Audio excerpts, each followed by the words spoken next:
What is up, everybody? I'm your host, Berkan. Later in this episode, we'll be joined by host Adam Nacy. Together with our combined knowledge of the hobby, we have a BA in packs.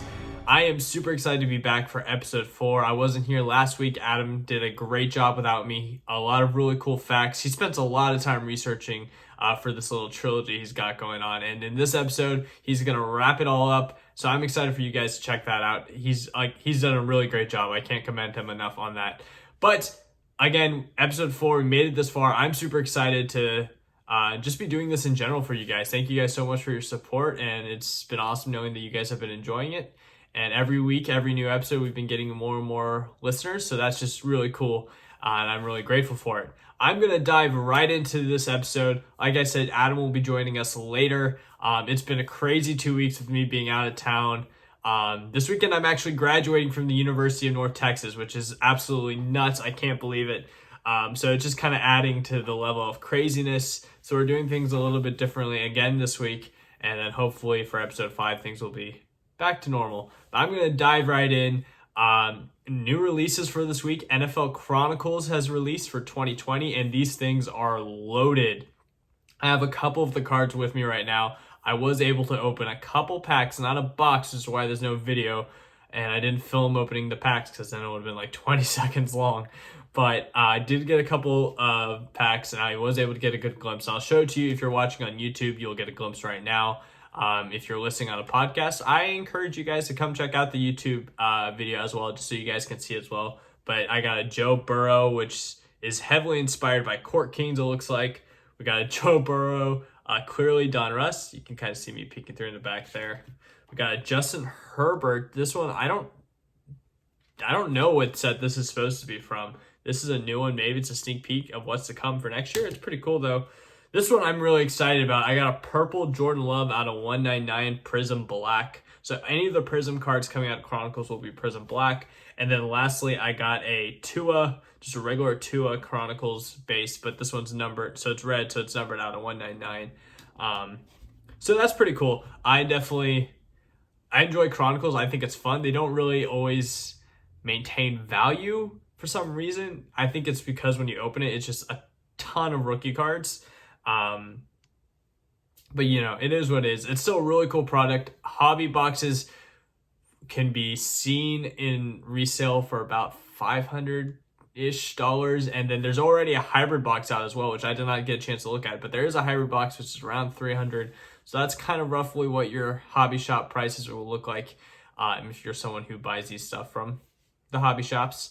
But other than that, not much else has been releasing. I know the NFL draft just took place. That was absolutely crazy. Some surprises there. I didn't expect the Lance to be taken at 3rd by San Francisco, but hey, things happen. I definitely didn't expect the Cowboys to trade with the Eagles. That was a surprise. But hey, I guess if we want to help the Eagles out by getting a Heisman winner, I guess that's what we're going to do. So definitely a fun, entertaining week nonetheless. We also got a brand new Topps Trevor Lawrence box, which was released. And we already posted a video of our rip of that. We'll have another rip for episode 5. Adam will rip one on the podcast, or he might do a separate video. We'll see, but we'll have a second one rip. So hopefully the second attempt we can get a Trevor Lawrence auto. I was not successful in my rip, unfortunately. The cards look pretty cool. I just wasn't successful, unfortunately. Before I head over to our next segment, because I do have something fun to rip for you guys, I just want to quickly shout out the Mavs Ball. The Mavs Ball is an event hosted by the Dallas Mavericks Foundation, the Mavs Foundation. They're a great organization that does so much for the Dallas-Fort Worth community. And this year, the Mavs Ball is virtual. It is virtual, so you don't have to be in Dallas to attend. It's on May 8th. You can buy your tickets through the link in the description below, or you can go to my Instagram page, BerkanDOfficial. Check out the link in my bio. Buy tickets. I think the lowest ticket you can buy is $125, but it is a really cool event, and it is for charity. Plus, you get to hang out with all the Dallas Mavericks virtually, which is really cool. And yes, that does mean Luka Doncic. So I personally have plans of asking him about some rookie cards because I want him to hit me up. So yeah, check out that link in the description below, or on my Instagram at BerkanDOfficial. Now, Adam last week briefly mentioned Topps doing some Star Wars stuff, and I decided in honor of that to go out and get a Star Wars Signature Series box. I already took out the sealing the plastic seal, because if you've seen these videos, which you really should, I definitely encourage you. I definitely struggle to open up these, to rip the plastic off these boxes. So I just went ahead and redid it. I haven't opened this yet. I have no idea what's in it. I was patient, but I went ahead and just opened the plastic off it. I did that off the camera. It takes way too long. So we're going to go ahead and dive into this. I'm excited to see what we got. Hopefully it's something interesting. We got, okay, we got, let's see. Let's do a reveal this way. If you're listening, you're going to have to be patient because our YouTube video viewers will get the first view. Do we get Harrison Ford? No, we got a purple alien dude. Ruka? Yeah, I would have to guess this guy is... No, he's Star Wars Rebels. He is Star Wars Rebels. He is from Star Wars Rebels. This is out of 99, 47 out of 99. And Warwick Davis. Wow. Warwick Davis. That's pretty cool. Warwick Davis, in case you don't know, every smallish alien character in the Star Wars universe, like, my gosh, I'm blanking. Oh, I'm blanking. I can't believe I can't remember what those small little bear-like characters are. But he plays them. Any small alien, he plays Wickets? The Ewoks. He's an Ewok. That's what it is. He is a Wewok. He is an Ewok in Star Wars. He also plays Professor Fitwick in Harry Potter, Griphook in Harry Potter. So he's a pretty legendary guy. So this is pretty cool. Warwick Davis, that's his auto again if you're watching this on YouTube. That's pretty cool. I will probably sell this, but I do like that it already comes in magnetic top loader and has a Star Wars seal. So that's pretty cool. So that's our random back of the video. Now, I want to go kind of back into weekly pickups because I did something pretty interesting this week. I have a ton of Luka Doncic in my collection. I'm a huge Mavs fan. I love Luka. I love having his rookie cards, but I have a ton of his cards in my collection. Why is this a bad thing? What happens if Luka Doncic gets hurt? What happens if something terrible happens to him and his career just completely just free falls? My collection is not gonna do so great. So I made a move at my local card shop. I was just browsing. I had no intentions, but I made a move. I saw they had a clearly rated rookie Zion Williamson auto, sticker auto, not number, just a base auto. And those cards are basically valued at $1,300 is the most recent eBay sale. And so I thought to myself, you know, Zion auto, it's the first time I've actually seen one in the shop because they don't sit there very long. And I didn't know why it was there by the time I got there, because normally as soon as someone puts down a Zion auto, it's gone just as fast. So I was surprised to even see one. So that got me thinking about needing to diversify my collection. I did pretty good with football. I think I have some good Joe Burrows. I definitely have a good variety of Herbert. But basketball, I'm definitely Luka heavy. So I felt like I need to diversify a little bit just in case. So I went ahead and I traded a PSA Prism 9 Luka Doncic for a PSA 9, and a PSA 9 Select of Luka Doncic. So I traded those two, and I traded for a Zion Williamson rated rookie autograph valued at $1,300. Now you're probably thinking those prices don't add up, and you're correct. The value of the two Luka Doncic together, graded PSA 9s together, that value equals to like $700, $800. So how did I make that trade? How did I convince them? Well, basically, the Zion Williamson card is damaged. That's why it was sitting there. That's why no one was biting on it. It was damaged. It was a clearly rated Donrus rookie, and his foil in his hair and on the Donrus logo was peeling. So, and I'll have a picture of it if you're on YouTube. You'll see it right there what I'm talking about. So it was peeling, so it's a damaged card, so that evened out the values. So that's how we made the trade. Now, I had a plan, and I don't know if this is going to work. I know this is something hobby shops do all the time. I know they do this all the time, and I don't blame them for doing it. It's a smart move, and if you're in this for the financial gain or whatever, it's a smart move. I decided I'm going to try it out and see if it works. So I took a wrapper. They gave me a clearly Donruss wrapper and an empty box. and they gave it to me and they said, hey, you can send this to Panini. They might actually replace the card. And I said, heck yeah, I'll do that. Because if they replace the card and I get a perfect Zion Williamson, clearly rated rookie Donrus auto, it's a $1,300 card. So I would win. Even though I traded two of my Lukas, I only traded them $800 in value, and I'd be getting a $1,300 value card back. So that's what I did. I literally took the card, I immediately put in all the info on the app, and I immediately shipped it off to Panini, and we'll see what happens. I already made a video of my experience, but I'm not going to post that until I get a card back. So this is kind of your sneak peek at a video that's going to come way down the line. I don't know how long damaged cards replacements take. I know with replacements, I definitely have had some pretty good luck being able to contact Panini. If you haven't checked out those videos, if you have some replacements, please check it out. They're on the page. There's 2 of them. And I talk about my experiences getting replacements from Panini. But it's something I've done before, and I've been able to get replacements pretty fast. So for factory damage, I kind of took the same route. I sent it in, and I know they received it because of the tracking that I got. But they didn't label it in the app yet. So I went ahead, I emailed my contacts, and we'll see how long this actually takes. So it is April 30th, something like that, of when I'm recording this podcast. It is May 3rd when this podcast is released. So we'll see when that video actually comes out, and we'll have a good time frame by then. So that is really all I have. I'm going to swing it over to Adam Nacy. Thank you guys so much for watching. If you haven't subscribed yet, please do. Adam, take it away.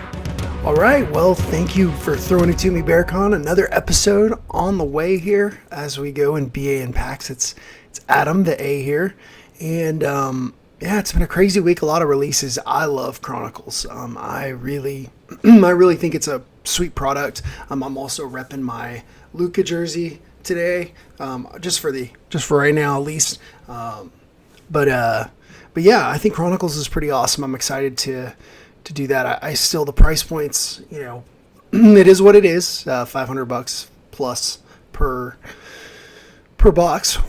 But yeah, I'm excited to maybe bust into some of that and take a look at it. All those rookie galore, rated rookies in all different ways. We'll talk more about that today in our final piece of our hobby history. But before we get into that, normally I know we talk a little bit about some of the pickups that we have. Instead, I'm going to show some of the stuff that I got. I did get some pickups, but I'll save that for next week.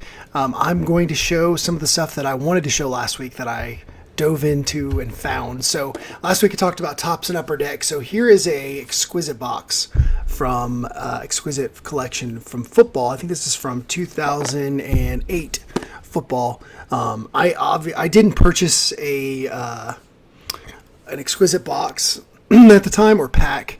What I did is I asked my LCS at the time that if I could have the box, and they gave it to me. So, but it's where I keep a lot of my PC and some of my the cool cards in my collection, and I'll show some of those because they go along with what we talked about last week. Last week I talked about Upper Deck and Tops, and here's the very first jersey card that I ever pulled from Upper Deck. This is from Upper Deck Slam. Good old Wally Szczerbiak jersey card. It's like a $2 card, I think.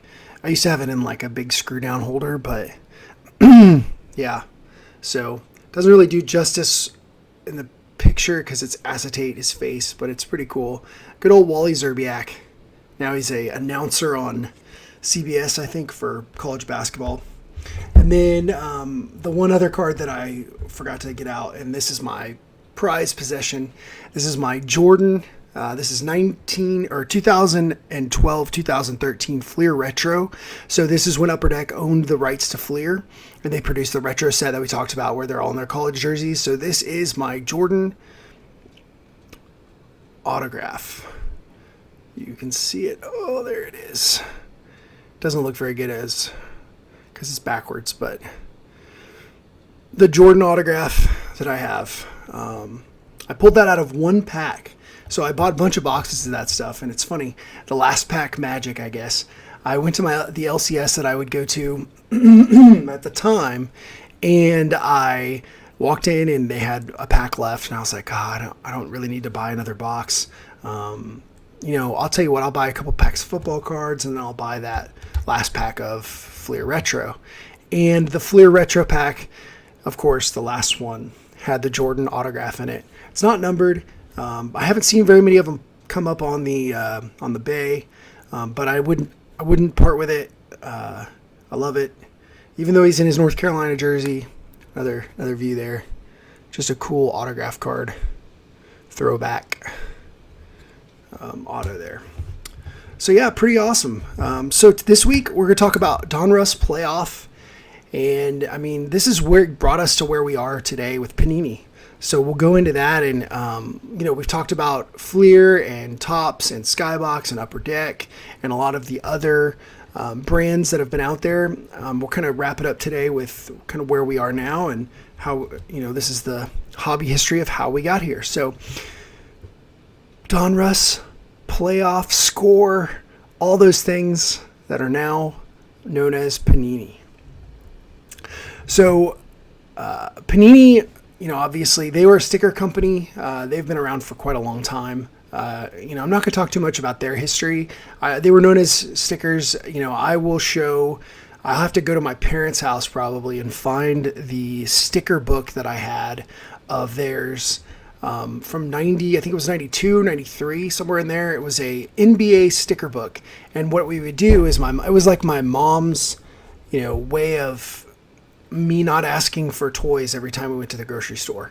So I would get the sticker book that was sold in like it was in like the magazine section, and it was an NBA sticker book. So it was a book, and it came with like maybe 3 stickers or something like that, like special stickers that came with the book. But then you would buy packs of stickers to fill in the book. And the book had like every team, and it had like maybe 5 or 6 players or maybe more from each team. And then it would have like the All-Stars of the year and have these like silver and gold stickers of the All-Star players.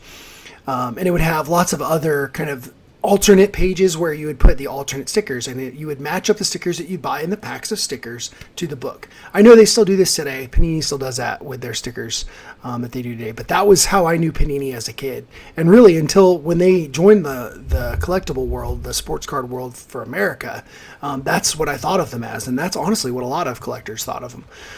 But I'm definitely jumping ahead of myself. So we'll start out with Donrus. So everybody knows Donrus as baseball. As you can remember through most of the 90s, the late 80s, baseball, junk wax, all that fun stuff, lots of overproduction. Donrus had some of the most popular and most junk waxy era cards you can think of in the 80s. The 84, was their first, well, not 84, 85 was the first time they ever used their patented rated rookie. So that kind of the logo that, and you'll probably see it up here, the logo where that we all know now, that I wish I had a t-shirt of. I think Panini should do more and market that more, and maybe even come out with licensing clothes and things like that. I don't know. I think that would be I know they've kind of kept it kind of secret, not secret, but only for athletes and things like that. But I think the rated rookie, I want a rated rookie t-shirt. That would be like a dream shirt for me to have. That would be cool. I would wear that, because now collecting and investing in sports cards is a cool thing. A lot of people, for a while, I think growing up in my college era, I didn't walk around and tell people that I collected sports cards. I would say, I have a lot of sports memorabilia, but they didn't know that they were cardboard cards with, this is a funny one, with John Elway's pants in them. But yeah, I mean, rated rookie is now a cool thing. So I mean, I would wear that everywhere. I would flaunt that, regardless. Or even like, it would be cool. You get the Blazers with rated rookie, like all inside come on, Panini, where are you at on that? Anyway, rated rookie became a thing in the 85. It was a big baseball, part of baseball card history. Everybody that you can think of from the 80s and the 90s, rated rookie was on their cards. I have Mike Piazza, I remember, have a whole bunch of his rookie or rated rookie on the bottom. So that was a big thing. They changed it a little bit in, I think, 94 or 94, I believe is when they changed it. It was had like red, white, and blue kind of in it, instead of the just blue, black kind of they have now. But they scrapped it in 94, late 94, 95 year, they scrapped the rated rookie altogether. So it disappeared, and it was changed. I mean, it was still called rated rookie, but that logo, that like iconic, design that Panini brought back was gone for quite a long time. So, Donruss did a lot. They didn't really, their history, they didn't really get involved in any of the other sports. They had some hockey and stuff. They didn't really get involved until 96. And that was when Pinnacle and Pinnacle purchased Donruss and Leaf. So Donruss and Leaf, they were the same company. They were bought by a Finnish company, a Finnish gentleman who now owns like packaging stuff. He sold them off in 96. Pinnacle purchased them and was producing some football, things like that. Pinnacle has done all kinds of crazy stuff. They did everything from, Pinnacle Mint, which was like in the 90s, was a football set. I remember you would buy the packs of the cards, and it was a football card with a hole in it. And then you would, in the pack, you would get one like metal, I don't even know if they were really metal. There's probably like plastic with like metal wrapped around or, put over it or something. I don't know. I have some. I need to grab. That's at my parents' house as well. I'll get those for next week, and I'll show you guys some of those because I have some cool ones of those. But Pinnacle Mint, and you would get the metal card, the metal token, kind of like your token you'd get at Chuck E. Cheese, and you would put it in the card. They were really cool. I mean, it was football. I think it was a football exclusive product. And they would have, I remember you would have like parallels, like a silver parallel. I had like a silver Barry Sanders, and I found the silver, matching silver token, and you put them together and you're like, oh, I got it. Yeah. But yeah, so they had all kinds of, Pinnacle did all kinds of stuff. They were baseball as well. They did all kinds of like high quality products. In 96, the Pinnacle brand kind of reached its limit, and they basically, you'll see a trend throughout this history that a lot of different companies, kind of bit off more than they could chew. They produced, I think one of the things that they did is they, obviously mass produced product. They wanted to give what the collector wanted and wanted to come up with new innovative ways to do things, but they overextended themselves to an extent, and they couldn't handle, that, along with the economy at this time, in these different time periods when these companies were going up and coming down, and the economy had an impact as well. In the early 90s, economy was doing pretty good. You get into, the 2000s, and you get to 2005, 2006, 2007, 2008. Obviously, 2008 was huge. Somewhat of a collapse. Pretty much of a collapse for a lot of different industries. And you see the impact that it has on the card industry as well. And so in 96, with Pinnacle, they did a lot of different things. They also purchased, I think it was, what was the name of that company? Pacific. They purchased Pacific. So Pacific's a funny company to talk about. They were very innovative as far as die cutting. I remember in the 90s, some of the Pacific cards that die cut. I just want to hear of die cut of like Emmitt Smith with like a giant palm tree behind it, like All-Star and stuff. They did some amazing things in die cut. They really got into the era of memorabilia as well. Pacific did. And we're putting game-used memorabilia in a lot of their cards, and that was a big part of what they did. Pacific, however, was the kind of token, I guess you could say, cheater.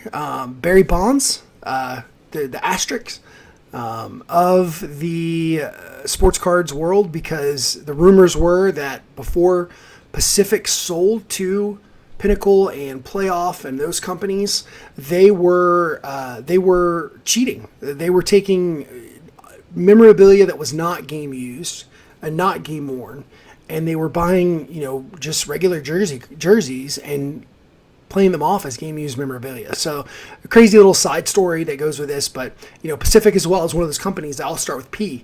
Playoff, Pinnacle, Pacific, Donrus all together, and that was when in '98 when Playoff basically bought Pinnacle. They started gobbling up companies. And Playoff, they were primarily football products is what they did. And they had kind of two kind of tiers that they had. They had Score, which was kind of their lower tier brand, but was still good quality. You look at the Score Aikman rookie card is another token of the hobby, maybe because I'm in Dallas, but I think everybody kind of knows those score years, and Score's still a product today. And Playoff, and they had the playoff brands and some of the other things that they did there. So we'll talk a little bit about the brands that they had that are still alive today as we go. But so with this purchase in 98, we kind of fast forwarded all the way to 98.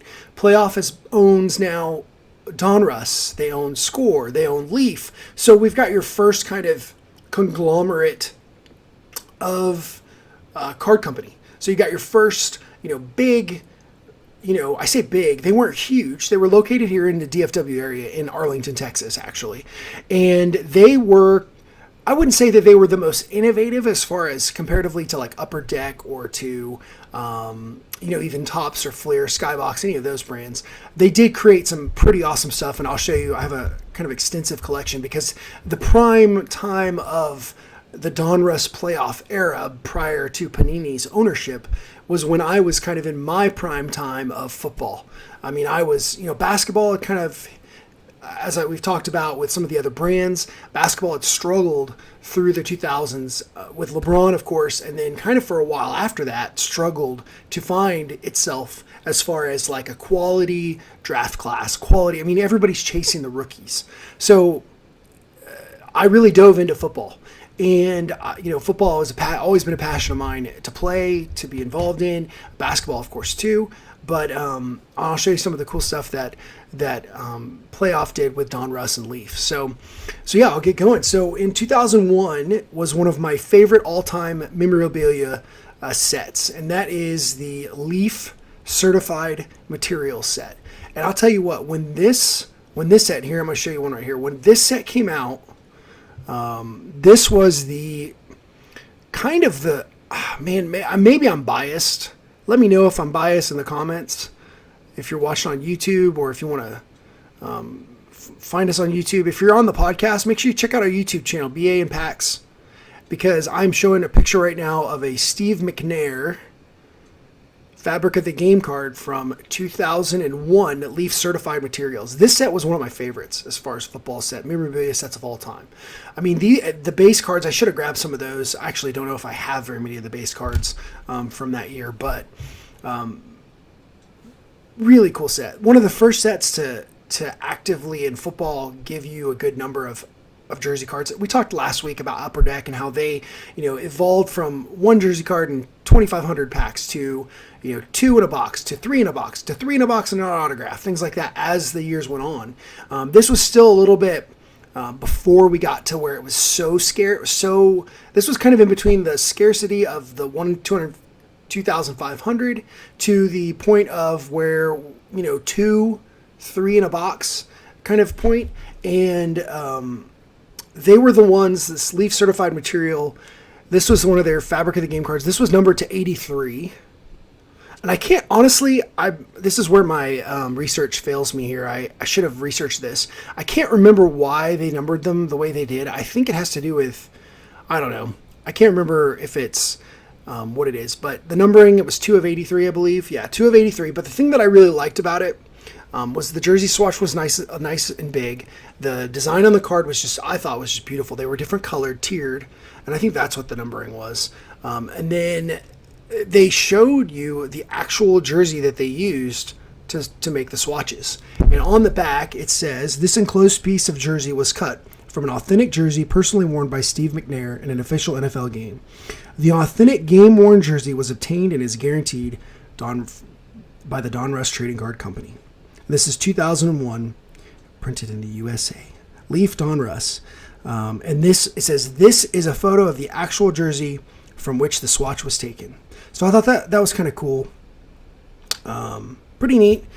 And that's 2001. You're going to see a little bit of a common theme here, I think, as I go through these. So Leaf Certified Material, I mean, we'll talk about that today. That's a brand that's out there now. And, the base card's kind of that kind of shiny chromium, I guess you could say, not chrome, but that shiny mirror almost. Yeah, like a mirror. And that was their thing, mirror red, mirror green, mirror, that came throughout the years as they were part of playoff Donrus Leaf, that mirror kind of thing.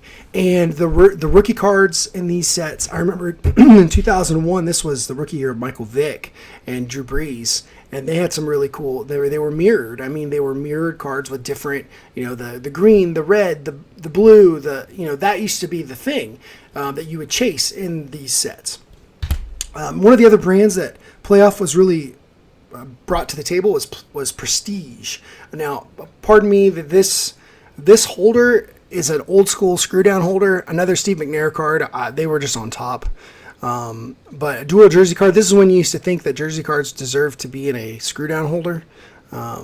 This was numbered 500, and that's, I think, Kevin Dyson. Yes, sir, it is. I believe he announced for the draft this last weekend for one of the picks for the Titans. Hope everybody enjoyed the draft. It was a great job by the NFL, and Panini did a good job with all of their social media and different things that they did with the draft as well. But yeah, so this is another set that you see today, Playoff. And then the big dog, I think that there's two big dogs, I would say that, well, really three. Certified material is a pretty big part of the hobby today. The next one is the one that's probably had the biggest impact. Well, that's a lie. Second biggest impact, and that is Contenders. So Playoff Contenders started in 98, and that was the first. I'm going to try to see if I can find. I've got some Playoff Contenders cards, but Playoff Contenders started in 98, and of course 98 was the year of Peyton Manning. So Peyton Manning was the rookie that year, and the first Playoff Contenders autograph cards were issued in packs, and those are pretty amazing. I mean, that's a pretty amazing set that's been around for a long time.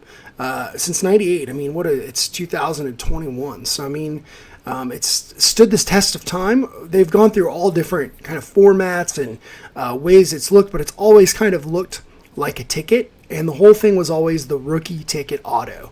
So here is one from, this is obviously skirts the line quite a bit down the road to 2004, but here's a rookie ticket auto. You'll see, and I'll put and there's the Kurt Warner rookie ticket auto. There's the Peyton Manning, of course. One of the ones that I pulled from a long time ago was I don't remember even what year it was. Maybe 06? Was that Romo's rookie year? Let me know in the comments. But Romo rookie ticket when he was a scrub undrafted free agent, and I pulled him. That was one of the things about Contenders, is it was always a huge checklist of autographs because you got 3 in a box or 4 in a box or whatever.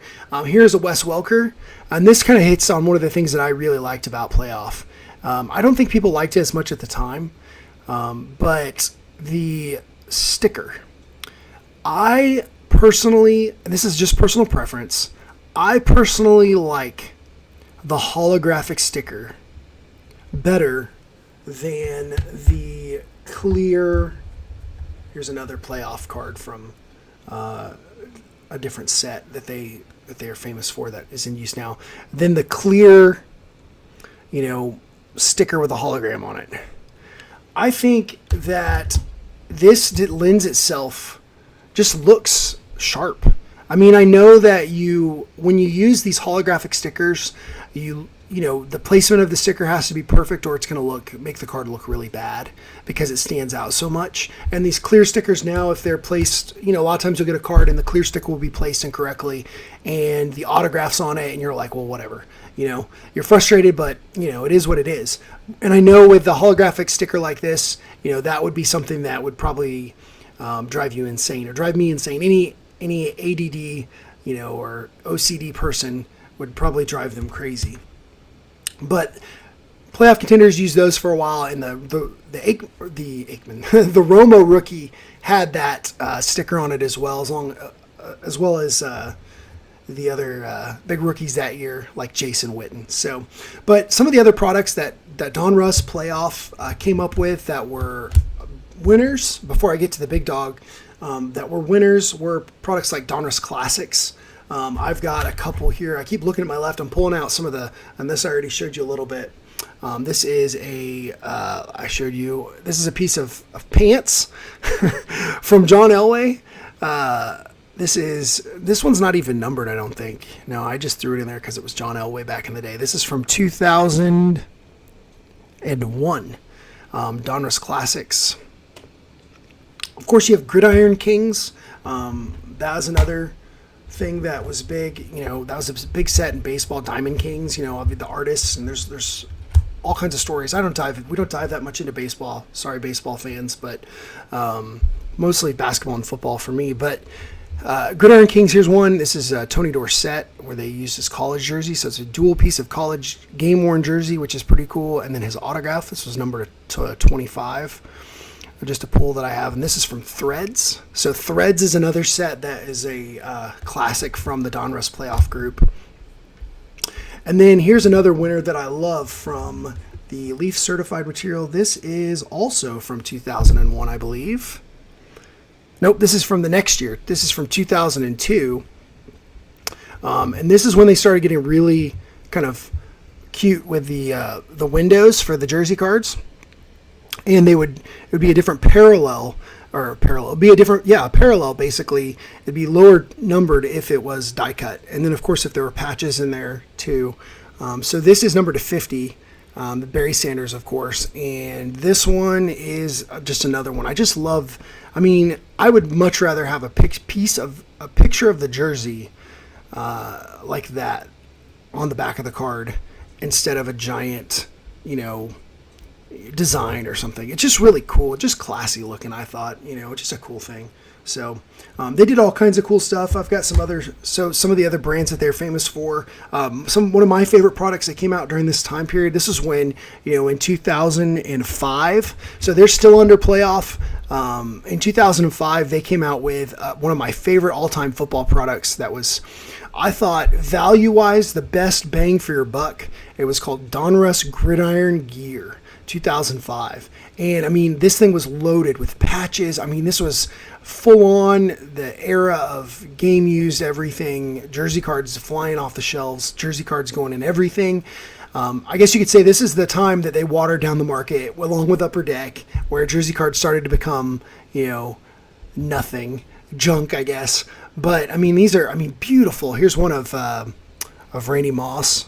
Just beautiful card. This is 100, but big chunky patches. And these are, authentic game-worn jersey number. So this, it tells you it's not just, that was the tier. So you get a jersey, you get a patch, and then you get a number, and you get a logo, and that's how they tiered it down and numbered it. So this is a piece of Randy Moss authentic game-worn jersey numbered from the Vikings. Here's one, Doug Flutie as well. Authentic game-worn jersey number as well. And they had autographs in this set. So this is really one of my favorite sets. If I could go back and bust a box of this now, I'm sure it's really expensive. I would love to do that. It would be a lot of fun to rip with you guys online. Maybe just for me. I'm not sure if you guys would like it as much. But so that was one of the products. And then, of course, Limited came out. Leaf Limited. That's another product that is out today. And I've got some really cool stuff from Limited. Here is, this is 2000 as we get 2008. This is a Leaf Limited. This is a higher tier product at the time. These are probably, I think at this point, by 2008, Leaf Limited was like a small, I can't remember if it was a single pack. I think it was still like six to 10 packs or something like that. Maybe a 10 pack box. But here's a cool dual color, almost 3-color patch auto, number to 25 is Steve Young that I have from that.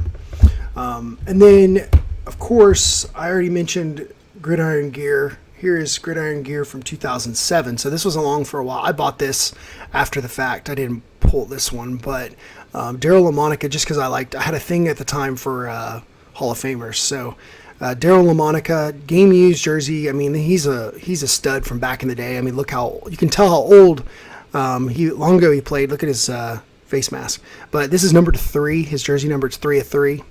Daryl Lamonica auto. So yeah, and here's more Leaf Limited. And this is another example of that foil autograph stamp, which I really like. This is Sonny Jurgensen, Washington Redskins. No longer the Redskins, but good old Leaf Limited right there. So those are some products that they created that are still, in the market. And so, playoff, their history, they had Score, they had Playoff. They were two separate companies that they were actually together, and the husband and wife separated and branched off, but eventually came back together and were purchased part of the Donrus playoff entity that was in Arlington. So you go through the period of time and they produced some really cool sets. But, baseball was, by 2005, the MLB was like, you know what, there's too many products out there, and they made Topps and Upper Deck their main baseball providers. And playoff, they put all of their efforts into football.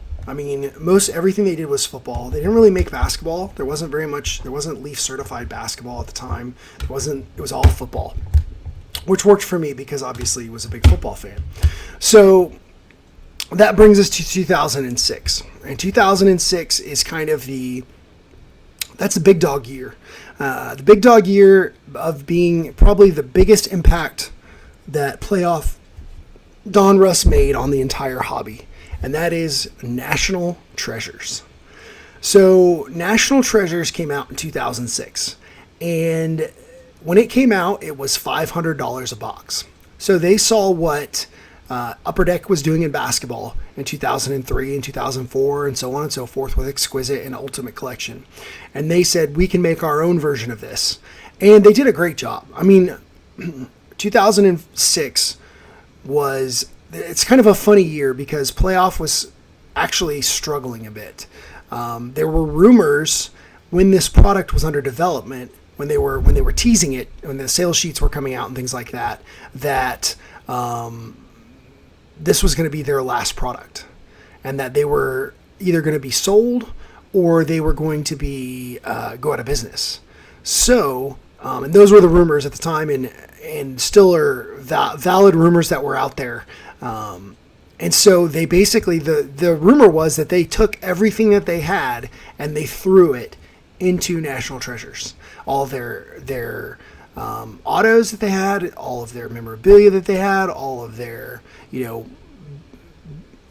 everything that was quality, they put together and they threw it into National Treasures. And maybe it was their last ditch to try to save the company, but it was a huge success.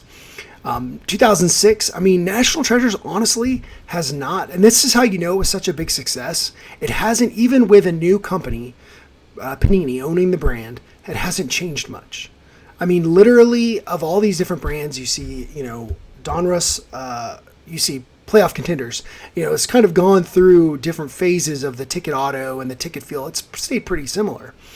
But a product that's $500 plus. At the time, $500 was still a lot for football cards. That Exquisite Collection, was the thing, and so they kind of copied that, I guess you could say, but did it their own way. And I'm gonna throw some photos up of some of the products, some of the pictures of some of the cards. I don't have any of these cards.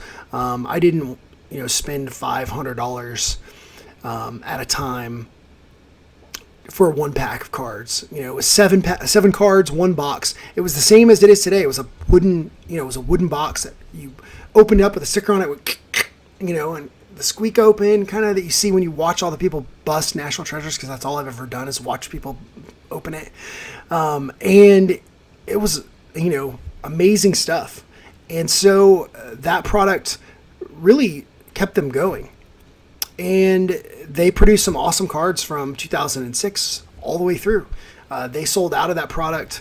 It flew off the shelves. I remember this is when 2005, 2006, to give you an idea of what's going on in the hobby world, is really when the first time that I can remember watching people open product on YouTube. I remember watching, I will give him a shout out. I don't think he even knows that I exist, but I think it was Cards Infinity. I think he's another YouTube breaker who owns a store. I remember watching him at Bust. You go back and look, you can watch his old breaks. I think he's in North Carolina, owns a store in North Carolina, of opening National Treasures 2006. And I literally remember watching him open a case of it and just being in awe. This is when YouTube breakers are starting to become a thing, and they didn't necessarily break, split the teams up or anything like that at this point, but they would break for people. So you would buy through them and personal breaks. So pretty crazy.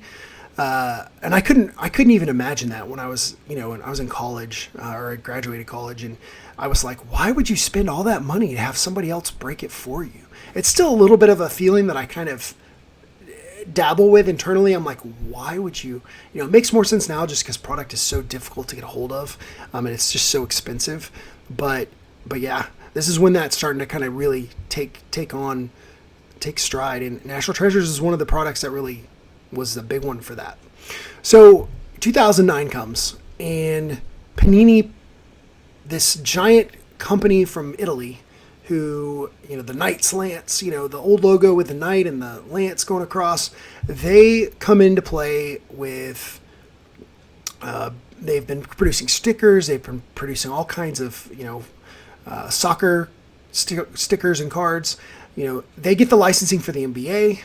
They following year get the licensing. We've talked about a little bit. The following year they get the licensing for football, because really the NBA wanted a global company to get the licensing. I think all the brands, all the sports, I say brands, all the sports, the major sports, the four major sports, realized what was happening and the value of what was going on in the market, and how they could maximize their value, but also how they could keep it, how they could have a bit more control over it. Not necessarily in like a controlling way, but there was too much out there. I mean, there were too many products, too many brands making too many products. And so the NBA was really baseball was the first really to step up and go in 2005. Hey, Topps Upper Deck, you guys are our baseball card makers. They realized that the importance of the market to the sport and the future of the sport. One of the few things I think baseball has done progressively to help their sport, since that's probably one of the few things I think they've done, actually. And basketball followed, wanting to be more of a global game.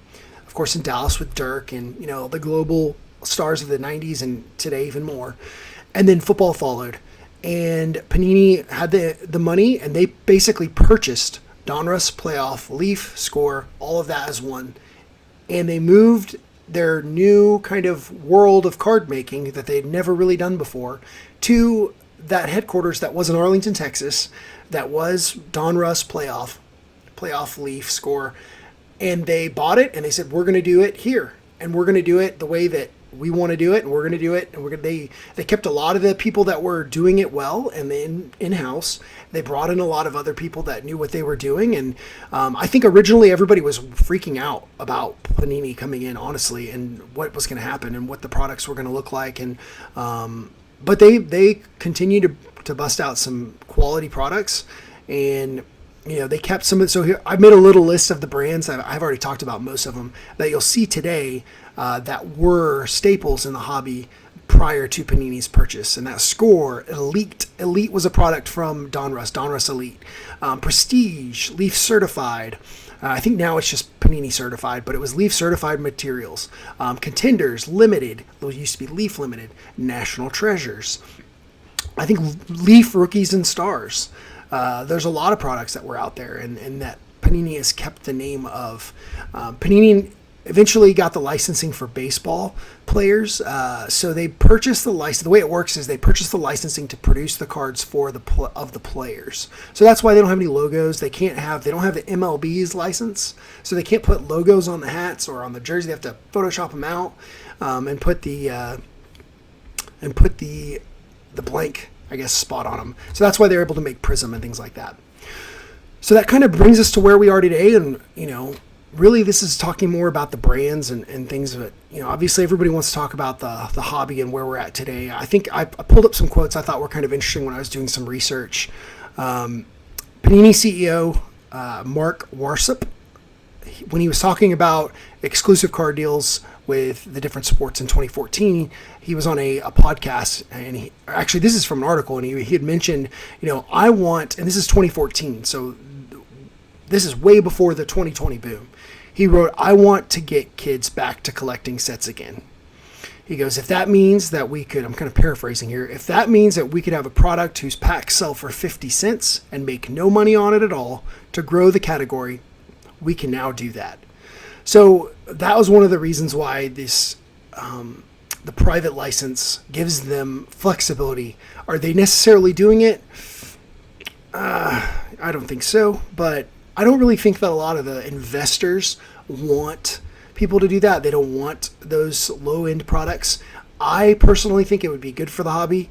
Make it the way it not the way it used to be, junk wax, but make it the way it used to be, where have a lower tier product that costs $2 a pack, and make it 1 in 2,000 to get an autograph, or 1 in 2,500 to get a jersey card.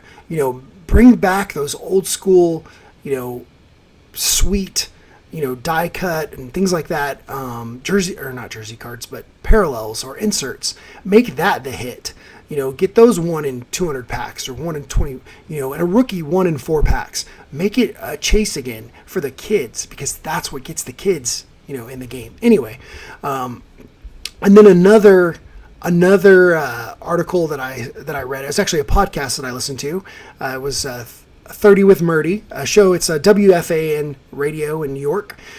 They talked about baseball cards and kind of the Baseball Hall of Fame. One of the guys that is curator of the Hall of Fame, John Odell, he had mentioned talking about the impact that cards have had on sports, and the impact that happened in the junk wax era. And he said, the 80s greed, I'm paraphrasing again, 80s greed killed the hobby in the 90s. He goes, you're exactly right. They became a commodity. Cards did. They became something that you purchased as an investment. And so that is the only thing that's, as somebody that's been involved in the hobby for such a long time, that is the only thing that scares me a little bit about where we're at today, is the idea of people purchasing the cards as an investment. So that gives you a little perspective on kind of where I am in the hobby and where I've been, but also where the hobby is and where it's been. So I appreciate you guys going on this journey. It's been a long one. I appreciate you taking the time to listen. I did get, before we close out, I did get one of those Topps Trevor Lawrence boxes as well. So I'm going to bust that open. I'll either do it on our podcast next week, or I'll make another video of it. So check our YouTube out. Follow us on YouTube. Hit the subscribe. Get a notification. Hit that notification bell, so if we bust one of those open, you can see if I pulled the autograph that Berkan couldn't. Hopefully next week everything will be back to normal, and we will be all together, bickering and laughing once again. Thanks for joining us today, guys.